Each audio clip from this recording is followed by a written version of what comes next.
Gloria al Señor, yo estoy feliz también por estar entre ustedes.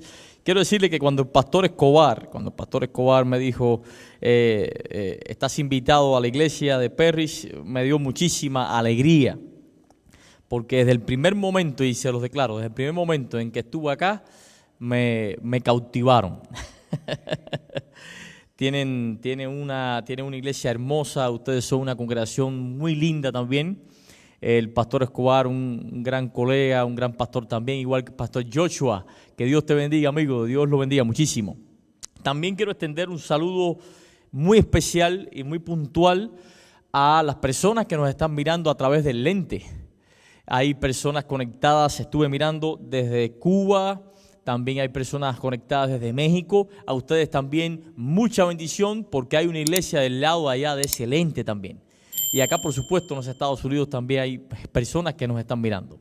Quiero extender un saludo a mi gran amigo Limón. Yo le digo Limones porque él es mucho más que Limón. Que Dios me lo bendiga. Tiene ese don del servicio, ese don de estar dispuesto siempre allí. Me ha llamado 1.000.000 de veces, pastor, ¿cómo puedo ayudarlo? ¿Cómo puedo apoyarlo? Gracias, Limón, que Dios te bendiga ese don del Espíritu que es el don del servicio. Vamos a hablar con ese Jesús que todo lo puede. Eterno y poderoso Dios, te agradecemos por este momento en que no solo bendecimos tu nombre y alabamos tu nombre, sino también que nos presentamos ante tu presencia para recibir palabra de tu boca hoy. Dios mío, habla por tu siervo. En el nombre de Jesús, amén y amén. Gloria al Señor. Les traigo una historia muy hermosa y a la vez triste. Resulta que hace algunos años atrás, mi esposa y yo decidimos desarrollar una gran empresa, un gran plan. Y comenzamos a ajustarlo todo, pero nos faltaba la economía para comenzar, nos faltaban ciertas condiciones para desarrollar esa gran empresa. Y comenzamos a orar. Oramos muchísimo y apareció la persona que nos dio la economía, nos dio el dinero sin ánimo de cobrárnoslas después, o sea, estábamos sin deuda. Gloria a Dios, aparecieron otras puertas abiertas, gloria a Dios, y seguimos orando, pero nuestras oraciones comenzaron a dar un giro extraño. Ya estábamos orando con mucho temor, no ya con seguridad, sino con temor de tal modo que prácticamente estábamos obligando a Dios a que respondiera de acuerdo a como nosotros queríamos. Entonces orábamos con la seguridad de que Dios nos iba a responder como nosotros queríamos. Señor, respóndenos de esta manera. Mira que estamos confiando en ti. Y estábamos poniendo a Dios prácticamente, humanamente hablando, haciendo un antropomorfismo entre la espada y la pared.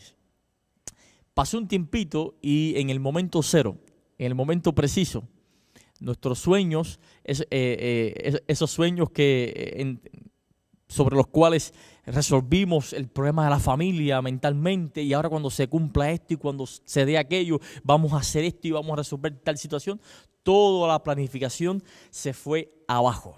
Se desplomó nuestra empresa, nuestro plan, y sentimos una frustración bien negra, bien triste. Y nos preguntábamos, ¿cómo es posible? ¿Cómo puede ser posible si le dimos un tratamiento espiritual a esto que se desplome así como así? Y sentimos un sabor amargo en nuestro interior por un buen tiempo. No entendíamos nada, pero con el tiempo, al pasar del tiempo, al pasar de los años, después Dios nos fue revelando en qué fallamos. Y resulta, yo hice acá una pequeña lista de los errores que cometimos por ignorancia o por no sé cuántas cosas, y resulta que usamos las herramientas incorrectas pretendiendo lograr sueños correctos.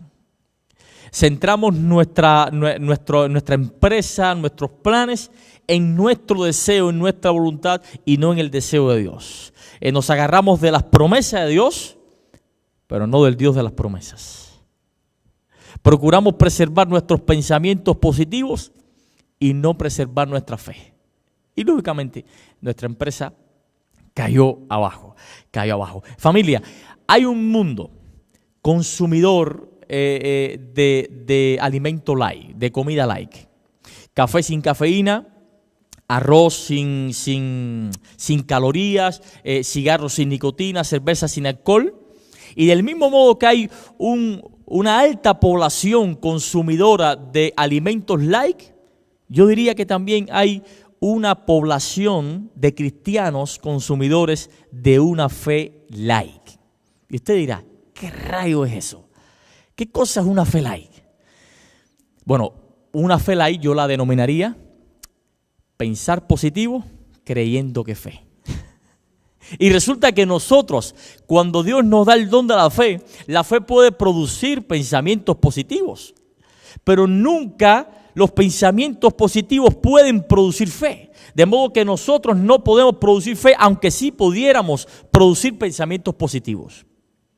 Porque el consumador de nuestra fe, dice Hebreos capítulo 12, versículo 2, dice que el posibilitador, el dador y consumador de nuestra fe, ¿quién es? Cristo Jesús. Dice, puesto los ojos en el consumador y dador de nuestra fe, que es Cristo Jesús. La fe es un don de Dios, no es cosa de nosotros.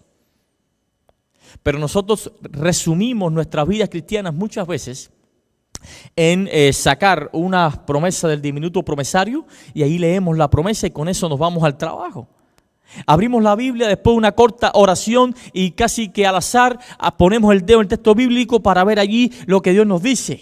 Y ahí nos vamos a trabajar. Y entonces consumimos nuestras vidas a casualidades espirituales.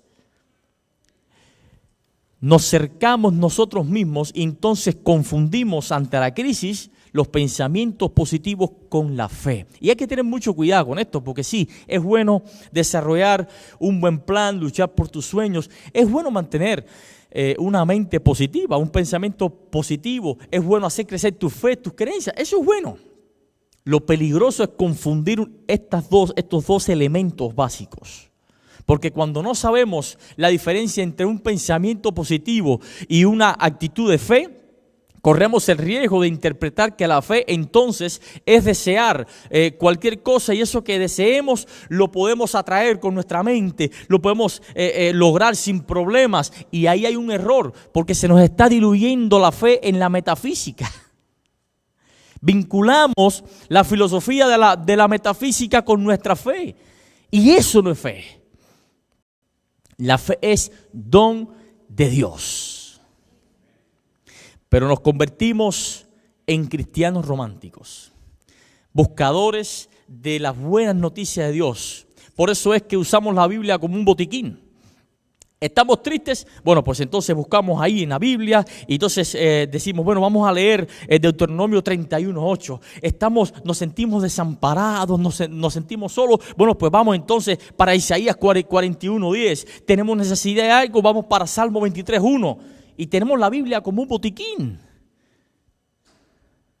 Y no como el suero espiritual que nos conduce al final, que es un encuentro con Dios, el dador y consumador de nuestra fe.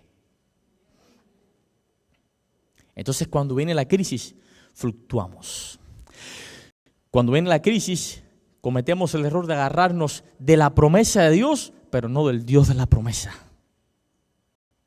Y entonces, sí, nos llama la atención y nos alienta, nos alienta leer textos como por ejemplo Filipenses 4:19. Mi Dios os proveerá o suplirá de todo lo que les falta conforme a sus riquezas en gloria de Cristo Jesús. Y también nos alienta a leer Salmo 27:3, textos como este. Aunque mi padre y mi madre,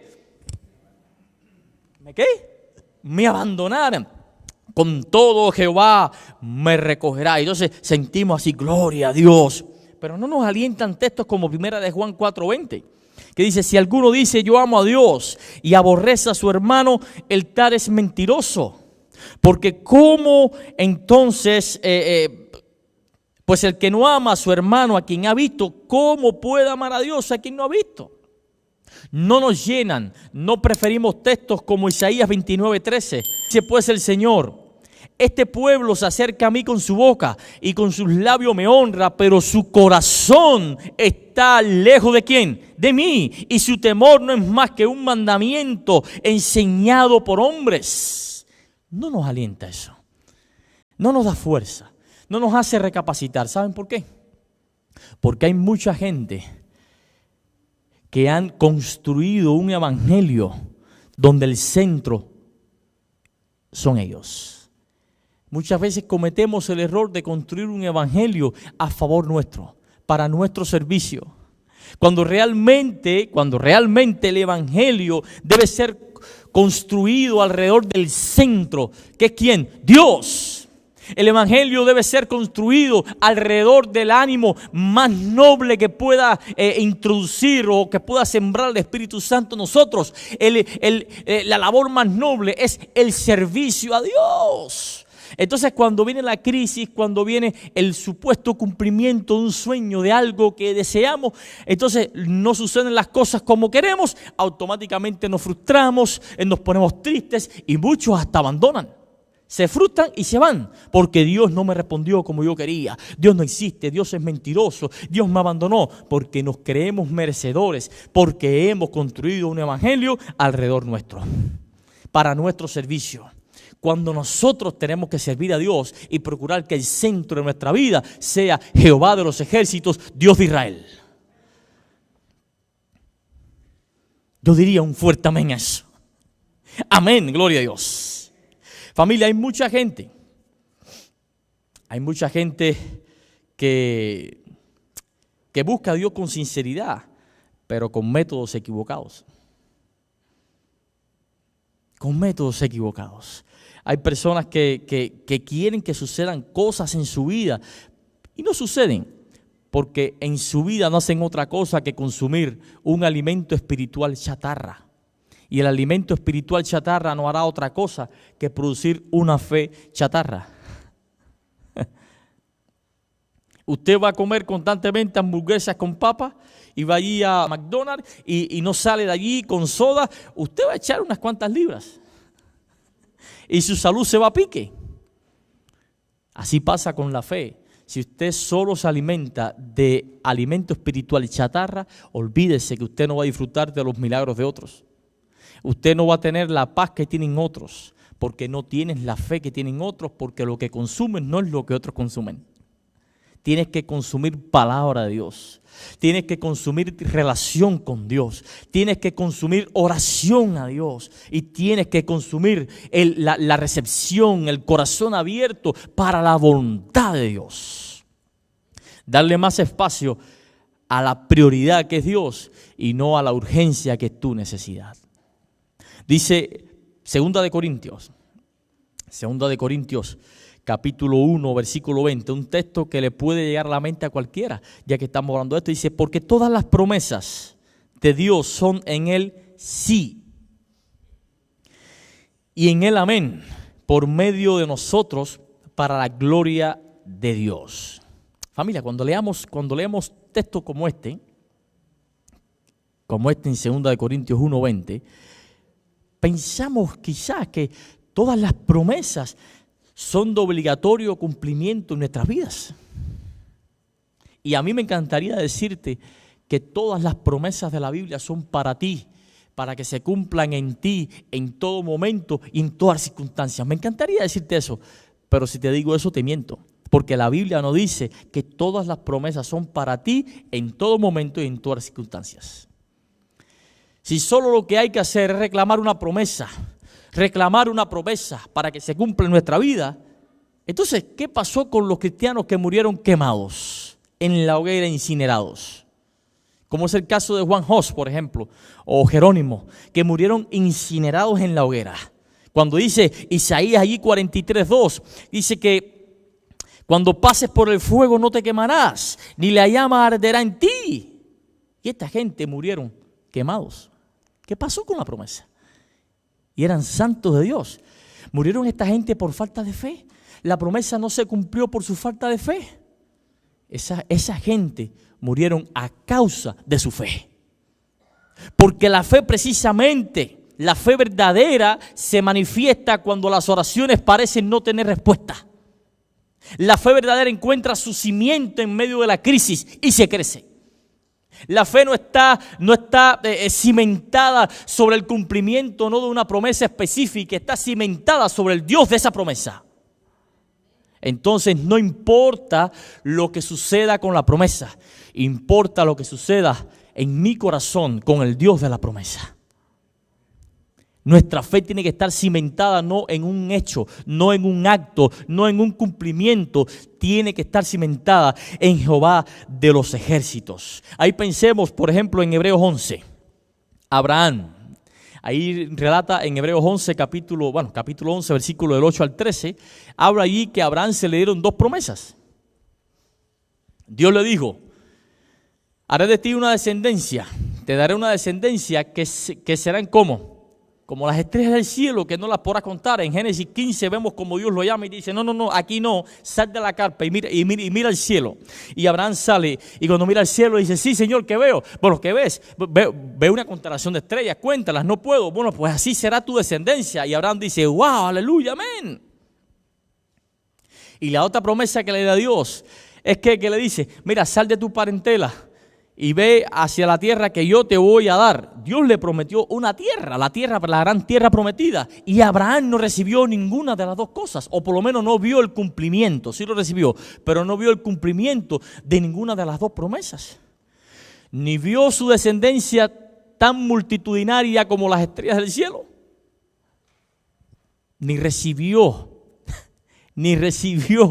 la tierra prometida. Dice allí, no lo digo yo, dice Hebreo capítulo 11, versículo 13, dice allí: conforme a la fe murieron todos estos sin haber recibido lo prometido, sino mirándolo de lejos y creyéndolo y saludándolo y confesando que eran extranjeros y peregrinos sobre la tierra. Pero Abraham creyó y así fue. Después de su muerte, fue en el tiempo de Dios, pero se cumplió la promesa. También habla de otros que tuvieron la dicha de ver el cumplimiento de las promesas de Dios estando en vida. Ahí en Hebreo capítulo 11, dice a partir del verso 33, dice: otros que por fe conquistaron reinos, hicieron justicia, alcanzaron promesas, taparon bocas de leones. Mire cuántas cosas. El 34, apagaron fuegos impetuosos, evitaron filo de espada, sacaron fuerza de la debilidad, se hicieron fuertes en batallas, pusieron en fuga ejércitos extranjeros. Esta gente vieron todas las promesas hechas realidad en vida, pero otros no. Y nos encanta leer Hebreos 11 hasta allí, cuando habla de los héroes grandes de la fe, por nombre y todo lo que hicieron. Y ahí nos quedamos, pero no leemos lo que sucede a partir de una lista, a partir del verso 36 de ese mismo capítulo, donde hay un grupo de héroes de la fe anónimos, a los que el escritor de Hebreos le llama los otros. Y dice allí a partir del verso 36: sin embargo, otros fueron atormentados, otros fueron apedreados, experimentaron oprobios, azotes, prisiones, otros fueron aserrados, muertos a filo de espada, anduvieron errantes por los desiertos, por los montes, viviendo en cuevas, cubiertos de pieles de ovejas y de cabras, porque eran pobres, estaban angustiados, maltratados, pero ninguno de ellos, aunque alcanzaron buen testimonio mediante la fe, recibió lo prometido. Qué triste esta lista de los otros. Estos eran los héroes anónimos de la fe. Ahora resulta que Dios promete y no cumple. Resulta que Dios entonces es un mentiroso. ¿De qué me sirven las promesas? Bueno, pues hemos descubierto a partir en nuestra frustración de la situación que sufrimos hace años, entonces descubrimos unas cuantas verdades en cuanto a las promesas. Resulta que hay promesas de carácter espiritual y hay promesas de carácter temporal y hay promesas condicionadas. Entonces, ¿cuáles son estos tipos de promesas? Bueno, pues las promesas de carácter espiritual son todas aquellas promesas de gozo, de amor, de bondad, de perdón de Dios, salvación, restitución, santificación, comunión, la esperanza, glorificación, todas estas promesas están servidas siempre en bandeja de plata y al alcance de todos, porque tienen carácter de eternidad. Y todas estas promesas entonces son sí en Cristo Jesús y son manifestadas mediante Él. Y se cumplen estas promesas espirituales, 2 Corintios 1:20, porque todas las promesas de Dios son en Él sí y en Él amén, por medio de nosotros para la gloria de Dios. Esas son las promesas espirituales, las que tienen un carácter de eternidad. Siempre están a nuestra disposición. Y están las promesas que tienen que ver con bendiciones temporales, que son todas esas promesas que tienen su cumplimiento o no de acuerdo a la soberanía de Dios. Que son estas que se le hizo a Abraham, son estas que a veces se nos hace a nosotros, son estas que están contenidas en el libro de Isaías: cuando pases por el fuego no te quemarás y por las aguas no te ahogarás. Eso tiene su cumplimiento de acuerdo a la soberanía de Dios. Y hay otro tipo de promesas que están hechas bajo condición. Y quiero decirles algo. Estas promesas condicionadas, procurar el cumplimiento de una de ellas en nosotros, sin cumplir las condiciones bajo las cuales fueron dadas, no se llama o no tiene otro nombre que presunción. Querer que se cumpla una promesa sin cumplir las condiciones bajo las cuales fue dada, se llama presunción. Familia, queremos grandes milagros en nuestras vidas, pero no tenemos una gran relación con el dador de la vida. Queremos que Dios nos supla con todo y eche a andar nuestro negocio y haga crecer nuestro crédito y que tengamos éxito en todos los sentidos, pero nosotros no tenemos una vida espiritual exitosa. Entonces tenemos a Dios, voy a decirlo distinto, prostituimos nuestra fe. Usamos a Dios cuando nos conviene. Tenemos a Dios como el Dios que nos perdona, el Dios que nos ama, el Dios que nos da segundas oportunidades, el Dios que nos ayuda en todo, el Dios dador de bendiciones. Y mientras lo mires así, la gente no tiene problema. El problema de la gente es ver a Dios como el rey de sus vidas. Ahí hay un problema. Porque cuando ves a Dios como ese Dios perdonador, ese Dios que te bendice, ese Dios que te prospera, que te ayuda, entonces es Dios trabajando para ti. Dios trabaja para ti. Pero cuando ves a Dios como el pastor de tu vida, cuando ves a Dios como el rey de tu vida, entonces cambia la cosa, porque significa que eres tú trabajando para Dios. Ya no importa tu calendario, importa el calendario de Dios. Ya no importa tu agenda, es la agenda de Dios. Ya no importa tu voluntad o tu deseo, es la voluntad y el deseo de Dios. Ya no importa qué quieres ser en el futuro, es lo que Dios quiere hacer contigo en el futuro. Porque Dios es el rey de tu vida, es el pastor de tus días. Entonces, cuando lo miras así, familia, se cumplen en ti muchas bendiciones. ¿Saben cuál es el propósito fundamental de las promesas? El secreto está acá. Acá en la segunda carta de Pedro, capítulo 1, versículo 4. Dice Pedro: por medio de las cuales nos ha dado preciosas y grandísimas promesas, para que por ellas lleguen a ser partícipes de la naturaleza divina. Repito, para que por medio de las promesas lleguemos a ser partícipes de la naturaleza divina, habiendo huido de la corrupción que hay en el mundo a causa de la concupiscencia. O sea, uno de los grandes propósitos de las promesas no es solo su cumplimiento en nuestras vidas, sino el crecimiento que podamos tener en Cristo Jesús por medio de esa promesa. El propósito principal de la promesa, visto de este modo, no es, yo diría, el éxito fundamental de cada promesa de Dios no es su cumplimiento. Es realmente lo que provocó en nuestras vidas esperando el cumplimiento de ella. Muchos no recibieron lo prometido en esta tierra. Se refiere a bendiciones temporales. Pero esperando, agarrado de ese Dios de la promesa, tuvieron un crecimiento en el Dios de la promesa por medio de esa promesa. O sea, el propósito fundamental de la promesa no es su cumplimiento en sí. A Dios le interesa más lo que llegues a hacer esperando el cumplimiento que el cumplimiento en sí mismo. ¿Van conmigo? Necesitamos agarrarnos de ese Dios, familia. La iglesia de Cristo necesita un pueblo distinto.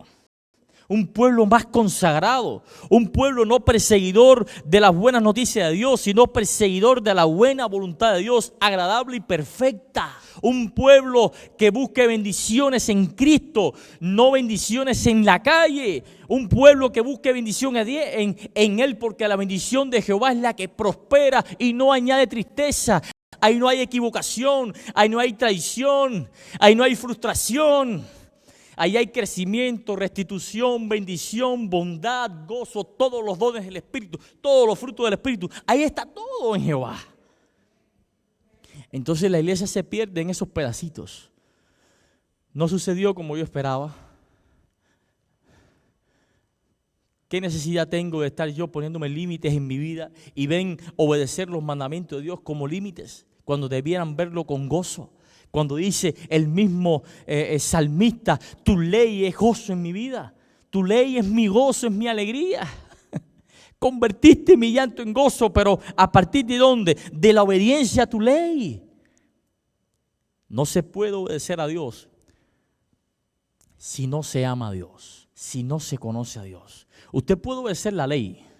Usted puede guardar todos los mandamientos del mundo. Usted puede hacer las cosas como usted puede venir acá en traje y en corbata. Usted puede tener un servicio perfecto. Usted puede ser una persona con un testimonio de afuera tremendo.